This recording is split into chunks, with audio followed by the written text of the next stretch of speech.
প্রায় 1000 বছর ধরে তিনি আল্লাহর ইবাদত করেছেন। সকালবেলা থেকে শুরু করে সন্ধ্যা পর্যন্ত সে জিহাদ করেছে, রাতের বেলা সারা রাত ধরে কিয়াম করেছে, আল্লাহর ইবাদত করেছে। এখন সে বেঁচেছে অনেক বছর, আবার ইবাদতও করেছে।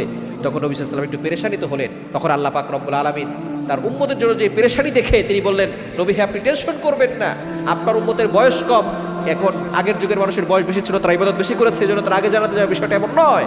আমি আপনাদের জন্য সূরা কদর নাজিল করলাম, ইন্না আনজালনাহু ফি লাইলাতুল কদর ওয়া মা আদরাকা মা লাইলাতুল কদর। সুতরাং এই লাইলাতুল কদর এটা 1000 মাসের চাইতেও উত্তম। যদি কোনো ব্যক্তি এক রাত ইবাদত করে 1000 মাসের চাইতেও উত্তম হবে।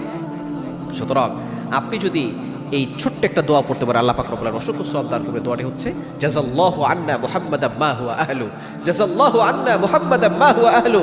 এই ছোট্ট দোয়াটা পড়তে 10 সেকেন্ড সময় লাগে না। এটা আপনি একবার পড়বেন, 70 জন ফেরেশতা আপনার জন্য দোয়া করতে থাকবে। সুতরাং আপনি আমলটা বেশি বেশি করে করার চেষ্টা করবেন।